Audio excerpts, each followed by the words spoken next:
সুপ্রিয় দর্শক, আপনাদের সবাইকে আমন্ত্রণ জানাচ্ছি। শুরু করছে এনটিভি নিয়মিত স্বাস্থ্য বিষয়ক আয়োজন স্বাস্থ্য প্রতিদিন এই অনুষ্ঠানটি। আপনাদের সাথে রয়েছে আমি পুষ্টিবিদ নুসরাত জাহান দীপা। দর্শক, আমাদের মুখের একটা বিশাল একটা বা বড় একটা অংশ কিন্তু হচ্ছে আমাদের এই নাক। অনেক সময় দেখা যায় যে অ্যাক্সিডেন্টাল বিভিন্ন কারণে আমাদের নাকের শেপ চেঞ্জ হয়ে যায়, অথবা কেউ কেউ নাকের সৌন্দর্য বৃদ্ধি করার জন্য বিভিন্ন ধরনের সার্জারি করে থাকে। সুপ্রিয় দর্শক, আমাদের আজকের আলোচ্য বিষয় হচ্ছে নাকের সৌন্দর্য বর্ধন বা রাইনোপ্লাস্টি। আর এই বিষয়টি নিয়ে কথা বলার জন্য আজ আমাদের সঙ্গে স্টুডিওতে উপস্থিত রয়েছেন একজন বিশেষজ্ঞ চিকিৎসক। আমরা আলোচনা শুরু করব, তবে তার আগে আমরা পরিচিত হয়ে নিই আমাদের সেই অতিথির সঙ্গে। Doctor A K M. মনিরুজ্জামান সানি 1988 সালের মে মাসে চট্টগ্রাম জেলায় জন্মগ্রহণ করেন। তিনি 2011 সালে রংপুর মেডিকেল কলেজ থেকে MBBS ডিগ্রি অর্জন করেন। এরপর তিনি চিকিৎসা বিজ্ঞানে উচ্চতর MS ডিগ্রি লাভ করেন। বর্তমানে তিনি জাতীয় বার্ন ও প্লাস্টিক সার্জারি হাসপাতালে সহকারী অধ্যাপক হিসেবে কর্মরত। আপনাকে স্বাগত আমাদের আজকের অনুষ্ঠানে। আপনাকে ধন্যবাদ এবং ধন্যবাদ এনটিভিকে আমাকে আমন্ত্রণ জানানোর জন্য। আমাদের চেহারার একটা সৌন্দর্যের অংশই কিন্তু হচ্ছে আমাদের এই নাক, এবং নাক নিয়ে কিন্তু আমাদের অনেক খুঁতখুঁতে কিছু বিষয় রয়েছে, যেটা বলছিলাম যে অনেক সময় অ্যাক্সিডেন্টাল কারণে অথবা নিজের ইচ্ছাতে আমরা অনেক সময় চাই যে নাকের শেপটাকে চেঞ্জ করতে। এই নাকের সৌন্দর্যটা আসলে কেন এত বেশি গুরুত্বপূর্ণ? সৌন্দর্য জিনিসটা কি?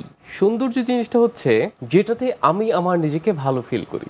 এই যে সেলফ এস্টিম, নিজেকে দেখে ভালো লাগছে, এটাই কিন্তু সেই ব্যক্তির কাছে সৌন্দর্য। কেউ যদি আয়নায় নিজেকে দেখে, নিজের নাককে দেখে বলে যে না আমার নাকটা তো সুন্দর, তার মানে সেই ব্যক্তি তার নিজেকে অনেক বেশি ভালোবাসে। তো নিজেকে ভালোবাসার জন্য, নিজে ভালো থাকার জন্য, নিজেকে সুন্দর মনে করার জন্য নিজের নাককে নিজের পছন্দ হওয়াটা জরুরি, এবং এটাই হচ্ছে গুরুত্বপূর্ণ। আচ্ছা, তো অনেক সময় দেখা যায় যে অনেক মানুষ এসে বলেন যে আমার নাকটা মনে হয় সুন্দর না। তো তখন আমি জিজ্ঞেস করি কেন আপনার এটা মনে হলো? তো উনি যখন বলেন যে না আমার নাকটা সুন্দর না, এটা আমি ফিল করছি, দ্যাট মিনস সেই ক্ষেত্রে উনি কিন্তু পটেনশিয়ালি একজন নাকের সৌন্দর্য বর্ধনের ক্যান্ডিডেট। কিন্তু উনি যদি বলে যে না অমুক বলেছে আমার নাকটা সুন্দর না, তার মানে আমি তখন বলি আসলে সমস্যাটা আপনার নাকে না, সমস্যাটা অ্যাকচুয়ালি অমুকের মধ্যে। তো এই জন্য নাকের সৌন্দর্য খুব বেশি জরুরি, স্পেশালি নিজের আত্মবিশ্বাস, নিজের পার্সোনালিটি, নিজের একটা যে ভালো লাগা, নিজেকে ভালো লাগা, সবকিছু মিলে নাকের সৌন্দর্যটা খুব বেশি জরুরি। যে অনেক সময় দেখা যায় ব্যক্তি নিজে ফিল করেন যে তার নাকের শেপটা ভালো না, সেই সাথে তার আশেপাশের লোকজন, পরিবারের লোকজন বা বন্ধু বান্ধব বলে থাকেন যে তোমার নাকের শেপটা হয়তো বা একটু ভিন্ন। তো এক্ষেত্রে কিন্তু মানুষ চিন্তা করে যে আমি আমার নাকটাকে কিভাবে আসলে একটু রিশেপ করে সেই সৌন্দর্যটাকে আরেকটু বাড়াতে পারি। এক্ষেত্রে নিশ্চয়ই কাউন্সিলিং অনেক বেশি গুরুত্বপূর্ণ। অবশ্যই আমরা আসলে কখনোই আমি একটু রেকটিফিকেশন করতে চাই। যেমন ধরেন কোনো ট্রমা বা ইনফেকশন বা ক্যান্সারের কারণে কিন্তু অনেক সময় নাকের একটা অংশ কেটে ফেলতে হয়। তখন যখন এটা আমরা পুনরায় তৈরি করি, সেটা কিন্তু মানে সৌন্দর্য বর্ধনের অ্যাস্থেটিক রাইনোপ্লাস্টি না, সেটা হচ্ছে নেজাল রিকনস্ট্রাকশন। আমি নাকটা আবার তৈরি করে দিচ্ছি। কিন্তু অ্যাস্থেটিক যে ব্যাপারটা, এটা কিন্তু এমন না যে তার নাকে কোনো সমস্যা ছিল, তার নাক কিন্তু স্বাভাবিকই ছিল। সে জন্মগতভাবে এরকম নাক নিয়ে এসেছেন পৃথিবীতে, এবং তার নাকটা এরকমই হওয়ার কথা ছিল, কিন্তু উনি ভালো ফিল করছেন না। তো এটা আসলে এই প্রবলেমগুলোকে আমরা বলে থাকি সাইকোসোশ্যাল প্রবলেম। এটা আসলে কোনো ক্লিনিক্যাল কন্ডিশন না। ইভেন আমরা কিন্তু মডার্ন টার্মে একটা কথা বলি, এই ধরনের ক্যান্ডিডেটদেরকে আমরা কিন্তু পেশেন্ট বলি না, আমরা কিন্তু ক্লায়েন্ট বলি। আচ্ছা, কারণ অ্যাকচুয়ালি উনি তো অসুস্থ না, উনি সুস্থ একজন মানুষ যিনি মনোকষ্টে ভুগছেন যে না আমার নাকটা হয়তো আরেকটু সুন্দর হতে পারতো, আমার চেহারার সাথে হয়তো যাচ্ছে না। তো এই ধরনের ক্লায়েন্ট বা এই ধরনের পেশেন্টকে আমরা কিন্তু কখনোই প্রথমে সার্জারি করি না। আচ্ছা, প্রথম দিন তার সাথে শুধু কথা বলি যে কেমন আছেন, আপনার কেন মনে হচ্ছে আপনার নাকটা ঠিক নাই, অন্য কেউ বলেছে, আপনি নিজে ফিল করছেন। তারপর দেখি যে তার সাইকোলজিক্যাল স্টেটটা কেমন, তার এক্সপেকটেশনের সাথে রিয়েলিটির দূরত্ব কতটুকু। উনি এসে বললো যে আমাকে ঋত্বিক রোশনের মতো একটা নাক করে দেন। তখন আমরা একটু বুঝা বলি, দেখেন আপনার চেহারাটা কিন্তু আসলে ঋত্বিক রোশনের মতো না, আপনার চেহারাটা আসলে মানে বাপ্পারাজের মতো, আপনার নাকটা হয়তো বাপ্পারাজের মতো হবে। তো এটা মানে এই যে কনসালটেশন, তখন আমরা একটা নেগোসিয়েটিং পয়েন্টে আসি যে ওনার এক্সপেকটেশন কী ছিল, ওনার সাইকোলজিক্যাল স্টেটটা কী ছিল, এবং আমরা তাকে কি প্রোভাইড করতে পারবো। এই রিয়েলিটি এবং এক্সপেকটেশন যখন একটা পয়েন্ট মিট আপ করে, আমরা কথা বলতে বলতে প্রথম দিন শুধু কথা বলি, যখন একটা পয়েন্ট আমরা দেখি যে না আমাদের মোটামুটি যায়, উনি যেটা চাচ্ছেন এবং ওনার যে ফেশিয়াল প্রোফাইল, আচ্ছা ফেশিয়াল প্রোফাইলটা আমরা আবার দেখি যে ফেসটা কতটুকু চওড়া, কতটুকু উচ্চতা এবং অ্যাকচুয়ালি তার নাকের প্রবলেমটা কতটুকু। অনেকে দেখা যায় যে তার ফেসের তুলনায় নাকটা চওড়া, মানে সাইডে চওড়া বেশি। আবার অনেকে দেখা যায় যে তার ফেস যতটা লম্বা, নাক ততটা লম্বা না, নাকটা একটু বসানো। আবার অনেকে দেখা যায় যে না, চওড়া এবং নাকের টিপ ঠিকই আছে কিন্তু এই জায়গাটা গর্তের মতো। আবার অনেকে দেখা যায় নাক অনেক বড়, নাকটা অনেক সামনের দিকে চলে গেছে। আসলে এই যে নাকের সৌন্দর্যবর্ধন যে রাইনোপ্লাস্টির কথা আমরা বলছি, এস্থেটিক রাইনোপ্লাস্টি, এটা কিন্তু একটা সার্জারি না, আচ্ছা এ গ্রুপ অফ সার্জারিজ। এটা অনেক কিছু হতে পারে, যে কারো ছোট নাক বড় করতে চায়, কারো চওড়া নাক ছোট করতে চায়, কারো বড় নাক ছোট করতে চায়, কারো বাঁকা নাক সোজা করতে চায়, সব কিছু মিলে এই গ্রুপ অফ সার্জারিজকে আমরা বলে থাকি রাইনোপ্লাস্টি। তো আমরা প্রথম দিন শুধু কনসালটেশন করি, কখনোই প্রথম দিন সার্জারি করা উচিত না। এবং কনসালটেশন করে আমরা যখন নেগোশিয়েটিং পয়েন্টে আমরা মিট আপ করতে পারি, তখন আমরা প্রসিড করি, তখন আমরা তাকে এক্সামিনেশন করি, তাকে কিছু টেস্ট করতে দেই, তার সিদ্ধান্তটা নেই যে তার কী ধরনের সার্জারি হবে সেটা তাকে জানাই। উনি যখন রাজি হন তখন আমরা প্রসিড করি। অধিকাংশ ক্ষেত্রে এই ধরনের ক্লায়েন্ট কিন্তু যারা মিডিয়াতে কাজ করে তারাই কিন্তু করতে চায়, কিন্তু বর্তমানে কিন্তু এখন দেখা যাচ্ছে যে মিডিয়ার বাইরের মানুষজনও কিন্তু এই রাইনোপ্লাস্টি করতে অনেক বেশি ইচ্ছুক এবং করছে। বাংলাদেশের প্রেক্ষাপটে এদের সংখ্যাটা আসলে কেমন? আচ্ছা, আমি প্রথমেই বলি, এই যে বললেন না যে মিডিয়ার লোকজন করতে চায়, সেই হিসাবে সেই মিডিয়ার লোকজন চেয়েও কিন্তু যিনি আত্মবিশ্বাসহীনতায় ভুগছেন, একজন সাধারণ মানুষ, আপনি যদি ইন্ডিকেশন চিন্তা করেন যে প্রপারলি কার প্রয়োজন, অ্যাকচুয়ালি মিডিয়ার মানুষের চেয়েও বেশি প্রয়োজন হচ্ছে যিনি আসলে তার বর্তমান অবস্থায় আত্মবিশ্বাসী না। যেমন ধরেন একজন সরকারি কর্মকর্তা বা একজন ধরেন বিতার্কিক, উনি যখন পাবলিক ফেস করেন, উনার তখন মনে হয় যে না, আমার নাকটা বোধহয় সুন্দর না, মানুষ আমার নাকের দিকে তাকিয়ে আছে। আবার ধরেন একজন গৃহিণী, উনি আসলে পাবলিক ফেস করেন না, উনি বাসাতেই আছেন, তাও উনি ফিল করছেন যে আমার নাকটা বোধহয় সুন্দর না, আমার নাকটা আমার ভালো লাগছে না। এখন আপনি কিন্তু যদি মেডিকেল সায়েন্স এবং সাইকোলজিক্যাল ইভলিউশনে আপনি যদি মার্কিং করেন, দুজন কিন্তু সমান ক্যান্ডিডেট। আপনি কিন্তু কখনোই বলতে পারবেন না যিনি মিডিয়াতে বা পাবলিককে ফেস করছেন তারটা বেশি জরুরি, ব্যাপারটা আসলে তা না, কারণ দুজন তো একই রকম মনোকষ্টে ভুগছেন। তো এটা আসলে আগে হয়তো ছিল যে যারা আসলে মিডিয়া বা পাবলিককে বেশি ফেস করতেন তারা হয়তো চিন্তা করতেন যে না, আমার জন্য বোধহয় বেশি জরুরি। কিন্তু এটা যদি আপনাকে মনোকষ্টে ভোগায়, আপনি যদি পাবলিককে ফেস নাও করেন, সেক্ষেত্রেও এটা আপনার জন্য সমান জরুরি। যদি আপনারা কোনো ক্লায়েন্টকে মনে করেন যে তিনি আসলেই এই রাইনোপ্লাস্টি করার জন্য ক্যান্ডিডেট, প্রপার ক্যান্ডিডেট, সেক্ষেত্রে প্রাথমিকভাবে কী কী প্রসিডিউর দিয়ে আপনারা শুরু করেন? প্রথমে শুধু কথাবার্তা বলি, কথাবার্তা বলে আমরা একটা ঠিক করি যে না, উনি পসিবল নাকি ইম্পসিবল ক্যান্ডিডেট। পসিবল ক্যান্ডিডেট হলে আমরা এক্সামিনেশনে যাই, আসলে একটা প্ল্যান করার চেষ্টা করি যে ওনার কী লাগবে। এরপর কিছু ইনভেস্টিগেশন করি। ইনভেস্টিগেশন করাটা এই জন্য জরুরি যে কিছু কিছু ক্ষেত্রে দেখা যায় যে রাইনোপ্লাস্টি তো অনেক রকম হয়, অনেক বড় ধরনের একটা রাইনোপ্লাস্টিও প্রয়োজন হতে পারে। যেমন অনেক ক্ষেত্রে আমাদের হাড়ও ভাঙতে হয় রাইনোপ্লাস্টি করার জন্য, তখন দেখা যায় সম্পূর্ণ অজ্ঞান করার আমরা প্ল্যান নেই। আবার অনেক ক্ষেত্রে বুকের থেকে হাড় নিতে হয়, কার্টিলেজ নিতে হয়। তো সেই ক্ষেত্রে আমরা কিন্তু প্ল্যান করি যে না, আমরা তাকে আংশিক অজ্ঞান করে না, সম্পূর্ণ অজ্ঞান করে করব। সেই ক্ষেত্রে তার কিন্তু একটা ফিটনেসের প্রশ্ন চলে আসে যে এই অপারেশনটার জন্য তিনি ফিজিক্যালি ফিট কিনা, তার রক্তের উপাদান, তার চেস্ট এক্সরে সব কিছু আমরা করে যখন মনে করি যে না উনি ফিট, তখন আমরা দেখা যায় বড় ধরনের রাইনোপ্লাস্টিগুলো প্ল্যানিংটা একটু সময় নিয়ে করি। আর অনেক ক্ষেত্রে দেখা যায় যে না, এটা আসলে অল্পের মধ্যে করা সম্ভব, সেক্ষেত্রে মিনিমাল কিছু ইনভেস্টিগেশন, তার বড় ধরনের রক্ত স্বল্পতা বা তার কোনো আগে থেকে কোনো ইনফেকশন আছে কিনা এগুলো দেখে আমরা কিন্তু এবং সেগুলো কারেকশন করে দেন, আপনার সার্জারির ডিসিশন নিয়ে থাকে।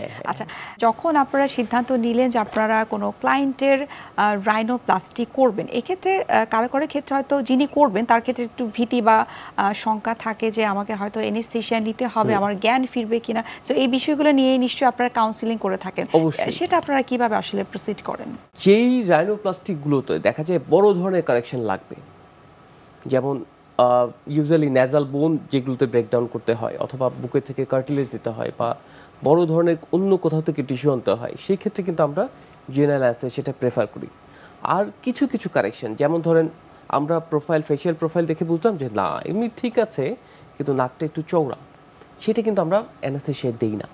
সেটা দেখায় লোকাল ইনজেকশন দিয়েই উনি খুব একটা ব্যথাও পান না এবং খুব সহজে উনি গল্প করতে করতেই ব্যাপারটা শেষ হয়ে যায়। বা অনেক ক্ষেত্রে দেখা যায় যে নাকে ছোট্ট একটা ইমপ্লান্ট দিতে হবে বা নাকে ছোট্ট একটা টিপ কারেকশন করতে হবে, সেক্ষেত্রে কিন্তু আমরা পুরোপুরি অজ্ঞান করি না। শুধুমাত্র ইনজেকশনের মাধ্যমে করা সম্ভব। তো সেটা আসলে রোগীকে ভালোভাবে বুঝিয়ে আমরা এই অপারেশনটাতে প্রস্তুতি নিয়ে থাকি। আচ্ছা, অর্থাৎ আপনি বলছেন যে সার্জারি ছাড়াও ছোটোখাটো কিছু প্রসিডিউর দ্বারা এই রাইনোপ্লাস্টি করা সম্ভব। হ্যাঁ, সার্জারি ছাড়া আমরা কিছু জিনিস করে থাকি। আসলে ছোটোখাটো প্রসিডিউর যেটা, এগুলোও কিন্তু সার্জারি। আচ্ছা, এগুলো কাজ হয়তো ছোট কিন্তু সূক্ষ্ম, আপনার সময় লাগবে, জ্ঞান লাগবে, এক্সপেরিয়েন্স লাগবে, সবই লাগবে। আর সার্জারি ছাড়াও আমরা কিছু জিনিস করে থাকি, যেটাকে আমরা অনেকে, খুব একটা পপুলার টার্ম আছে যেটা বলে থাকে যে নন সার্জিক্যাল রাইনোপ্লাস্টি। কিন্তু অ্যাকচুয়ালি আমরা বলি যে না, ঠিক আছে, এটা একটা বাণিজ্যিক টার্ম, কিন্তু অ্যাকচুয়ালি যেটা আমরা করে থাকি সেটা হচ্ছে আমরা কিছু ফিলার দিয়ে থাকি। যেমন দেখা যায় যে অনেকের নাক সুন্দর, কিন্তু উনি চাচ্ছেন যে নাকের একটু শার্পনেস আনতে। আমাদের ফেসটা কিরকম, যে প্রথম লাইট যেখানে পড়ে সেই জায়গাটা ফোকাসড হয়। আচ্ছা, তো উনি চাচ্ছেন যে না, তার নাকের একটু শার্পনেস, ফেসটা একটু চোখা দেখাক, শার্প দেখাক। হয়তো তার সামনে বিয়ে, অথবা সে কোনো একটা গুরুত্বপূর্ণ বিষয়ের সামনে, যে উনি এখন চাচ্ছেন যে তাকে একটু ভালো দেখাক। তো আবার তার নাক কিন্তু বড় ধরনের ডিফর্ম না, যে আপনি সার্জারি করার মতো কিছু নাই, কিন্তু উনি চাচ্ছেন একটু ভালো দেখাক। আচ্ছা, তো তখন আমরা ফিলার দিয়ে থাকি। ফিলারটাকে আমরা ঠিক করি যে না, এই পয়েন্টগুলোকে আমরা একটু উঁচু করে আসবো, যাতে নাকটা একটু চোখা দেখায়। এই ফিলার আবার বলে দিই, এটা কিন্তু 6 মাস বা 9 মাস পরে কিন্তু থাকবে না, এটা কিন্তু টেম্পোরারি। ফিলারেরও ক্যাটাগরি আছে, কিছু কিছু ফিলার 3 মাস থাকে, কিছু 6 মাস, কিছু 1 বছর, কারো অনেক, মানে যেটা 1 বছর সেটাকে আমরা ধরে নিই যে লং টার্ম। যে দেওয়ার সময় আমরা কিন্তু কাউন্সেলিং করে দিই যে না, এটা কিন্তু আপনি দিয়ে দিচ্ছি, কিন্তু 1 বছর পরে হয়তো আপনার আগের অবস্থায় ফিরে আসবে। অর্থাৎ আপনি যেটি বলছেন যে নাকের সৌন্দর্য বৃদ্ধির জন্য সার্জারি ছাড়াও কিছু নন সার্জিক্যাল প্রসিডিউর রয়েছে, যেটাকে আপনি বলছেন যে ফিলার দ্বারা করা সম্ভব। আমরা দিয়ে থাকি, কিছু সময় আমরা ফ্যাট গ্রাফট করে থাকি। হ্যাঁ, আরেকটু আমরা জানবো এই রাইনোপ্লাস্টি সম্পর্কে, তবে তার আগে আমরা একটু দেখে নিচ্ছি আমাদের স্বাস্থ্য প্রতিদিনের নিয়মিত আয়োজন, কি খাবেন কেন খাবেন এই সেগমেন্টটি। সুপ্রিয় দর্শক, আপনারা দেখছেন স্বাস্থ্য প্রতিদিন এই অনুষ্ঠানটি। এই পর্যায়ে আমরা দেখে নিচ্ছি বিভিন্ন খাদ্যের পুষ্টি গুণাগুণ নিয়ে আমাদের পুষ্টিবিদের পরামর্শ। ত্বক সুন্দর রাখতে আমরা কে না চাই, এবং আপনার ত্বক যদি সুন্দর হয় তাহলে কিন্তু দেখা যায় আপনাকে দেখতে আরও অনেক বেশি আকর্ষণীয় এবং আরও অনেক আত্মবিশ্বাসী লাগে। আসলে আপনার স্কিন টোনটা যেরকমই হোক না কেন, যত ডার্ক শেডই হোক না কেন, আপনার ব্রাইট যদি একটা স্কিন থাকে, আপনার স্কিনটা যদি টান টান থাকে, তাহলে কিন্তু দেখা যায় আপনাকে দেখতে অনেক ইয়ং লাগবে।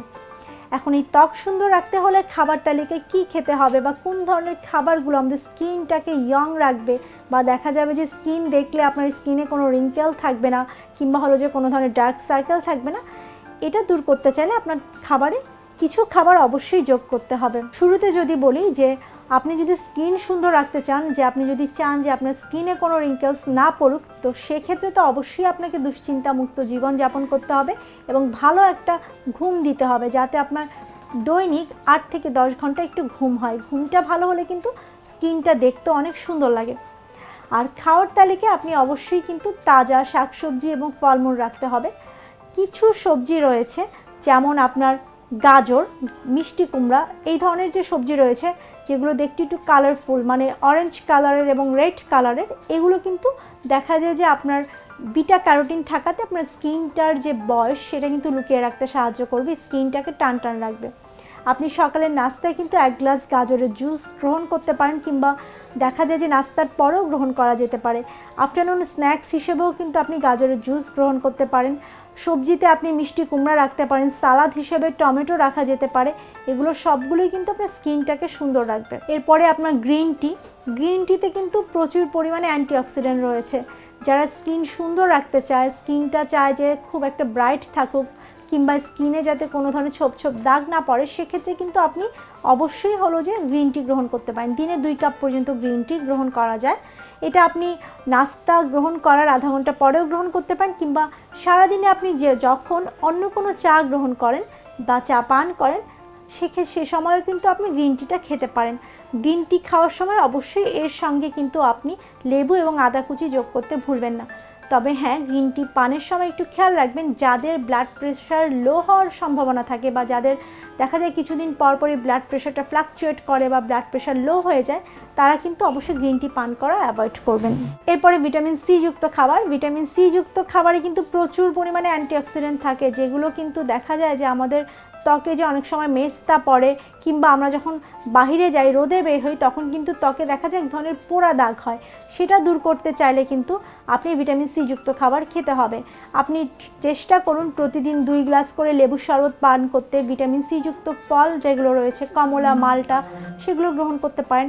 আপনি কিন্তু মালটার জুস সকালের নাস্তায় রাখতে পারেন, এতে কিন্তু দেখা যায় যে আপনার স্কিনটা ভেতর থেকে সুন্দর হবে।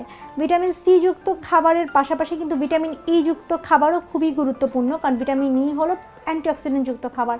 আপনি বাদাম গ্রহণ করুন, তারপর হলো যে অলিভ অয়েলটা গ্রহণ করতে পারেন, তারপর বাঁধাকপি, ফুলকপি এগুলো গ্রহণ করতে পারেন সবজি হিসেবে, এগুলো সবগুলোতেই ভিটামিন ই রয়েছে। সামুদ্রিক মাছ সপ্তাহে 1 দিন করে গ্রহণ করতে পারেন। ওমেগা 3 রয়েছে, ওমেগা 3ও কিন্তু আমাদের স্কিনের জন্য উপকারী। আরেকটা স্কিন সুন্দর করার ছোট একটা টিপস যদি দেয়, সেটা হলো আপনি কিন্তু প্রতিদিন রাতে ঘুমাতে যাওয়ার আগে 1 গ্লাস দুধ যদি কাঁচা হলুদ ফুটিয়ে নিয়ে সে হলুদ দুধটা 2 থেকে 3 সুতো জাফরান দিয়ে পান করেন, তাহলে কিন্তু সেটা আপনার স্কিনটাকে অনেক ব্রাইট করবে, স্কিনে একটা আলাদা গ্লো চলে আসবে। এখন কেউ যদি আসলে রাইনোপ্লাস্টি করে অর্থাৎ সার্জিক্যাল প্রসেসের মাধ্যমে করে থাকে, সেক্ষেত্রে কি কোনো ধরনের কমপ্লিকেশনস হতে পারে? পৃথিবীতে এমন কোনো সার্জারি নেই যেটাতে কমপ্লিকেশন হতে পারে না। এখন আমি একটু খোলামেলাভাবে বলি, রাইনোপ্লাস্টি অনেক ধরনের হতে পারে। অনেক ক্ষেত্রে দেখা যায় যে আমরা ওপেন করি না, ছোট একটা ছিদ্র করে দেখা যায় যে একটা ইমপ্লান্ট দিয়ে আসি। আবার অনেক ক্ষেত্রে ওপেন করতে হয়, তার কার্টিলেজ কানেকশন করতে হয়, ইমপ্লান্ট দিতে হয়, অথবা অন্য জায়গা থেকে কার্টিলেজ এনে দিতে হয়। তো অ্যাকচুয়ালি সার্জারির কমপ্লিকেশন হতেই পারে। একটা অ্যাকসেপ্টেবল সার্জিক্যাল কমপ্লিকেশন হচ্ছে যে কোনো সার্জারিতে 3%-এর মতো চান্স থাকে যেটা ইনফেকশন হবে। আপনি অনেক বেশি অ্যাসেপ্টিক ওয়েতে অনেক সচেতনভাবে করলেও হতে পারে। এছাড়া ইউজুয়ালি ব্লিডিং কম হয়। এছাড়া কমন যেই পোস্ট সার্জিক্যাল প্রবলেমগুলো রাইনোপ্লাস্টির ক্ষেত্রে, সেটা হচ্ছে অনেক সময় অ্যাসিমেট্রি হয়। আর ওই যে বললাম ওপেন এবং ক্লোজের বাইরেও আমরা কিছু জিনিস ব্যবহার করে থাকি, যেমন অটোলোকাস। অটোলোকাস মানে কি, আমি আমার বডির টিস্যু নিয়ে ব্যবহার করছি। আর আরেকটা হচ্ছে প্রস্থেটিক। প্রস্থেটিকটা হচ্ছে আমরা অনেক সময় দেখবেন যে সিলিকন ইমপ্লান্ট দিই। এই সিলিকন কিন্তু আপনার শরীরের সাথে কখনো মিলে যাবে না। এটা একটা বাইরের জিনিস, এটা একটা ফরেন বডি, এটা আপনার শরীরে চুপচাপ ভদ্রলোকের মতো থাকবে, কিন্তু এটা যে কোনো সময় বের করে আনতে হতে পারে। সেটা 5 বছর পরে হতে পারে, 10 বছর পরে হতে পারে, 20 বছর পরে হতে পারে, আবার এটা পরিবর্তন করাও লাগতে পারে। তো এই প্রবলেমগুলো আমরা কিন্তু বলে নেই যে ঠিক আছে আমরা কিন্তু একটা আর্টিফিশিয়াল জিনিস দিচ্ছি, হয়তো আপনার প্রবলেম হবে না, কিন্তু মেবি এটা একটা সময় প্রবলেম করতে পারে, তখনও ভয়ের কিছু নাই, এটা আমরা বের করে পরিবর্তন করে দেব। জি, আমরা অনুষ্ঠানের একেবারে শেষ পর্যায়ে চলে এসেছি। আপনাকে অসংখ্য ধন্যবাদ এই রাইনোপ্লাস্টি সম্পর্কে এত বিস্তারিতভাবে আমাদেরকে বলে বোঝানোর জন্য। ধন্যবাদ আবারও। ধন্যবাদ এনটিভিকে। সুপ্রিয় দর্শক, এতক্ষণ আপনারা দেখছিলেন এনটিভি নিয়মিত স্বাস্থ্য বিষয়ক আয়োজন স্বাস্থ্য প্রতিদিন এই অনুষ্ঠানটি। আজ আমরা কথা বলছিলাম নাকের সৌন্দর্য বৃদ্ধি বা রাইনোপ্লাস্টি নিয়ে। এ পর্যায়ে আমরা দেখে নিচ্ছি আমাদের আগামী পর্বে কি থাকছে। মোটর নিউরন ডিজিজ বা ইন শর্ট এটাকে এমএনডি বলা হয়। এটা হচ্ছে মোটর নিউরনগুলো আমাদের শরীরের সকল মাংসপেশির কার্যক্ষমতা, তার সংকোচন, প্রসারণ, আমি যে হাত নাড়ি বা আমার যে হাত উঠে, পা নড়ে, আমি যে হাঁটি, এই সকল কাজগুলো মোটর নিউরন নিয়ন্ত্রণ করে।